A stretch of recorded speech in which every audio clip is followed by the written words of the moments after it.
After 3 days of crossing the country, we arrived. Where mountains surround you and canyons are everywhere. Flying above Utah, exploring places we'd never been. This became our playground. For 2 days, we traded one runway for another. Chasing each other through the heart of what I now consider God's country.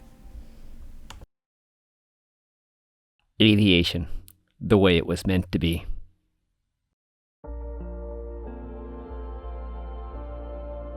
As dawn breaks over the Utah wilderness, we pick up the Green River. As the Green River snakes its way through Utah, carving a path of life through a rugged landscape. Its waters, a vibrant green, sharply contrast with the surrounding rock. As it journeys onward, the canyon walls close in, transforming the river into a winding ribbon of emerald amidst the world of stone. Here the walls start to rise. The Green River becomes the lifeblood of Desolation Canyon.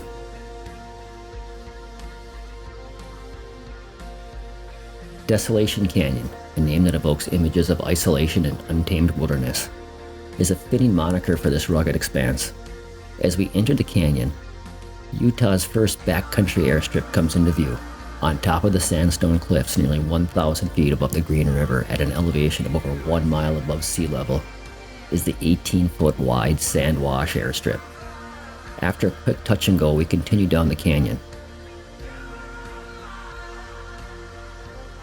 Carved over millions of years by the relentless Green River, the canyon's towering sandstone walls and hidden depths are a testament to the raw power of nature.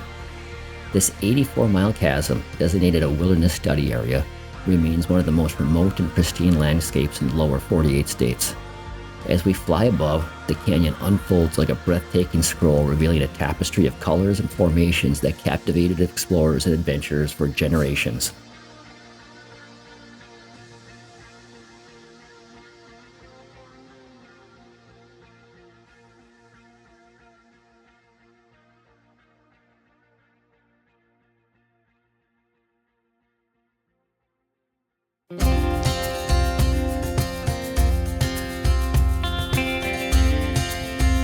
Leaving the solitude of Desolation Canyon behind, we venture into a new chapter of our aerial exploration.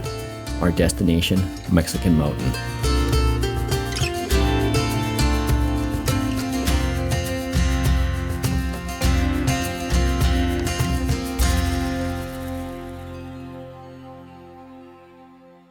Mexican Mountain. This solitary monolith rising dramatically from the desert floor, formed over millions of years by the forces of erosion and uplift, Mexican Mountain is a geological marvel. Its distinctive shape, resembling a colossal pyramid, towers above the valley floor. Mexican Mountain is a part of a larger area called the San Rafael Swell, where powerful forces pushed up layers of sandstone, shale, and limestone. Over time, fierce storms and rushing water carved the ancient rock into a stunning landscape we see today, with deep canyons, towering mesas, and isolated buttes. 2,000 feet below the peak of Mexican Mountain, tucked in the canyon at the base alongside the San Rafael River, lies a small unassuming airstrip. A lifeline to this remote corner of Utah. Once a vital hub for miners seeking their fortune, the airstrip now serves as a gateway for those seeking solitude and adventure.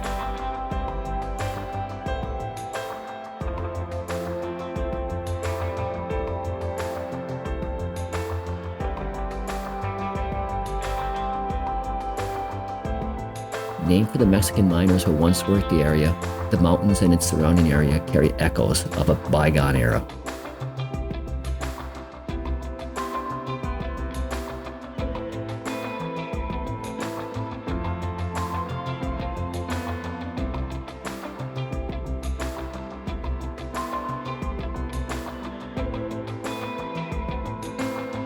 Mexican Mountain Runway is orientated east-west inside the Mexican Mountain Wilderness Study Area.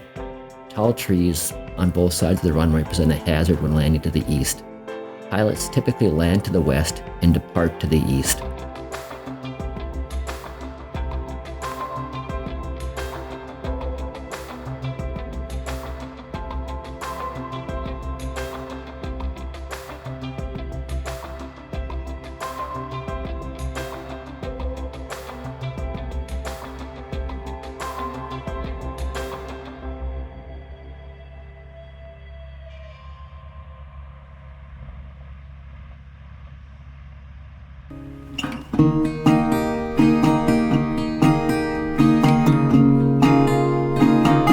Leaving the opposing presence of Mexican Mountain, we embark on the next leg of our journey. The landscape transforms as we venture deeper into the heart of Utah's red rock country. Towering sandstone formations give way to a more intricate landscape of canyons and buttes. Water and wind have sculpted a landscape of breathtaking beauty and complexity. Our destination, Hidden Splendor, in a name that promises a hidden gem. Tucked away in a remote corner of this rugged terrain, the 1,900-foot-long airstrip offers a glimpse into a world untouched by time. To reach this secluded oasis, we navigate a narrow slot canyon, a passage carved by the muddy creek.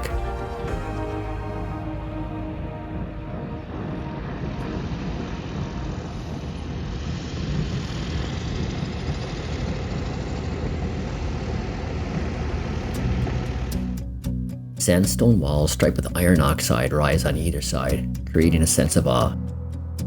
And for a flatlander pilot like myself, a claustrophobic feeling.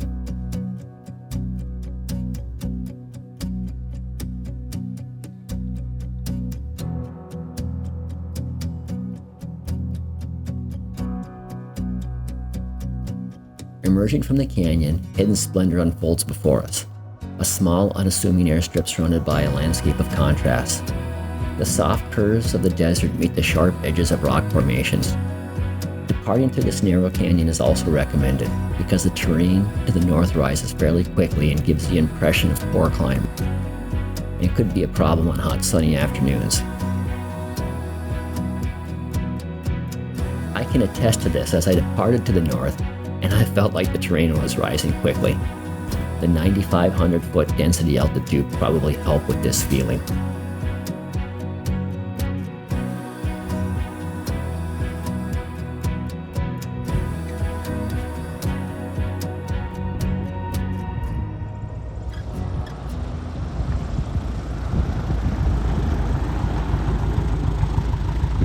Woo! Scooter-proven Fat Man 45! Hidden Splendor's airstrip was not built by chance.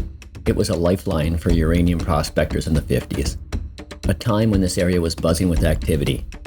Today it's a remnant of that era, offering pilots a chance to connect with the past while exploring southern Utah. Our adventure continues with a flight to a unique destination, a Playa runway nestled in the vast expanse of the Utah desert. Located northwest of Moab, near the iconic Arches National Park, this airstrip offers a stark contrast to the rugged terrain that typically characterizes the region. As we approach the runway, we see a fairly faint rectangle etched in the desert, inviting us to land. Playas formed when ancient lakes evaporated, leaving behind a flat, mineral-rich surface, offering a unique landing experience. However, their appearance can be deceiving. Underneath this seemingly solid ground lies a layer of clay that can turn into a muddy quagmire after a rain.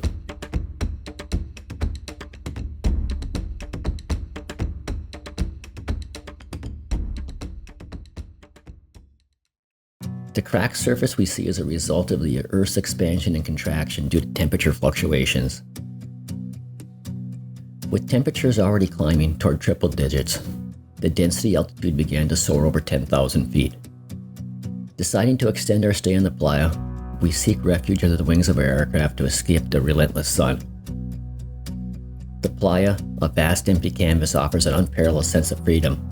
We spent some time taking off and landing and getting a feel of our aircraft's reduced performance in these hostile environments.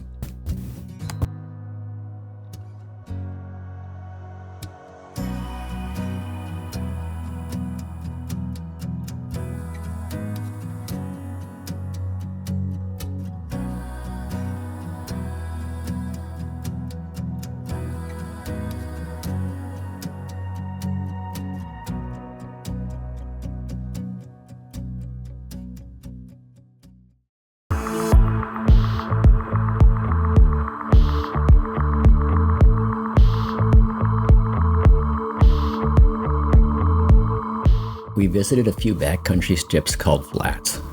These are essentially dusty, narrow runways carved into the flat desert floor. Often located near roads, they offer access to remote areas and parks. McKay Flat is a higher elevation airstrip, clocking in at around 6,700 feet. Wild horses and pronghorn antelope wander the desert nearby. The flat is an area of desert mostly cleared of sagebrush within the natural landscape. The approach is straightforward, allowing for a fairly standard pattern. Landing in the flat was eye-opening. Ground speed increase was noticeable due to the higher density altitude, extending our landing roll. The large tires on our aircraft proved to be worthy, absorbing the impacts of the rough surface and navigating the scattered sagebrush. A cloud of dust would erupt behind the planes as we taxied, creating a surreal atmosphere. It's like stepping back in time into a classic Western movie scene. This would be a great area to visit when the temperatures were not triple digits. On the takeoff roll, you'd get in front of the dust plume, and in front of you would lie a rolling landscape, the desert scattered with sagebrush accents. McKay Dome is a unique airstrip, perched on a high plateau. It offers stunning views of the Lake Powell Recreation Area and Monument Valley. The runway itself is a challenge. A gravel and dirt strip just 10 feet wide, with a tricky uphill climb in the first half. Surprisingly, it's the smoothest surface we've encountered. Sagebrush lines the sides, and there are a few trees around the runway. We were particularly struck by the vibrant red rocks that seem to glow in the afternoon light. It's a place where the Earth's beauty takes center stage.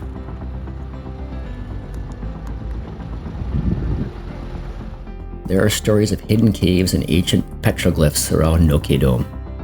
Here we are at McKay Dome, overlooking the Lake Powell Recreational Area. 7.5 degree uphill slope. We all arrived. Beautiful view of, over the. Like you surprised. Yeah, we did see it a minute ago, though I was looking more at where I was going than out here, I guess. But it's time to get back in the plane, do some. This is a mining area? The mining areas. We're going in the mining area.